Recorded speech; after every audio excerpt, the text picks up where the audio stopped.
चला तर मंडळी, आज आपण बनवणार आहोत लहानपणीची आठवण पुन्हा एकदा जागी करणार आहोत. तर यासाठी मी साखर वाटून घेतलेली आहे एका मिक्सरच्या जारमध्ये. यामध्ये काही ड्रायफ्रूट्स पण टाकलेले आहेत, काजू बदाम वगैरे, किंवा तुम्हाला खारीक वगैरे टाकायचे असेल तरी पण टाकून घेऊ शकता. तर मी एका चपातीचे असे 2 भाग करून घेतलेले आहेत आणि या दोन्हीही भागाच्या एकदम कोपऱ्याला आपण अशा पद्धतीने त्रिकोण आकारामध्ये आपल्याला हे साखरचं मिश्रण आपल्याला पसरवून घ्यायचं आहे आणि याला प्रेस करून छान असं ह्याचे असं दाबून पॅक करून घ्यायचं आहे, बंद करून घ्यायचे हे, म्हणजे आपल्याला ह्यातनं साखरेचा पाक बाहेर निघणार नाही.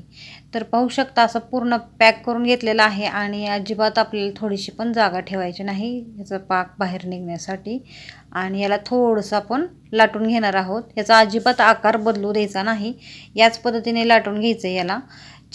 खूप छान दिसतो हा आकार आणि मुलांना पण खूप आवडतो. काहीतरी नवीन रेसिपी, पण ही रेसिपी आपण लहानपणी अगदी आवडीने खात होतो. साखरपोळी म्हटले की तोंडाला पाणी येतं आणि लहानपणी आपली आई अशाच पद्धतीने करून आपल्याला द्यायची. तर पाहू शकता अजिबात फुटणार नाही आणि या पद्धतीने तवा पण खराब होणार नाही आणि एकदम नवीन पद्धत आहे ही साखरपोळीची. तर तुम्हाला जर ही रेसिपी आवडली असली तर एक लाईक करून सबस्क्राईब करा.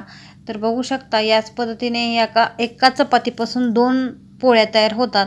तर मुलांना तुम्ही ह्या पोळी असे रोल करून डब्याला देऊ शकता. यामध्ये तुम्हाला भाजी वगैरे खाण्याची अजिबात गरज नाही. फक्त साखरपोळी दिली का विषय मिटला. काय ड्रायफ्रूट्स त्याच्याबरोबर दिले, केळी वगैरे, तर डब्याचा टेन्शन अगदी मिटू शकतो.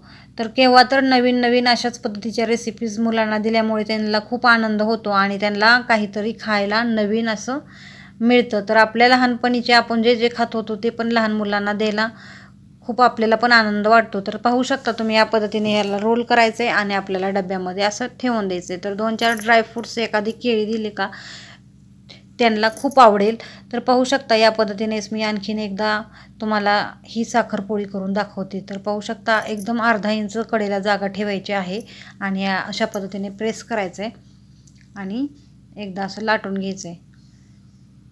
तर ह्याचा अजिबात आकार बदलू द्यायचा नाही, याचा आकारामध्ये ठेवायचा आहे आणि एकदम लाटायचं आहे. तुम्हाला हवं तितकं तुम्ही लाटून घेऊ शकता. अजिबात फुटणार नाही किंवा तवा खराब होणार नाही. थँक्यू.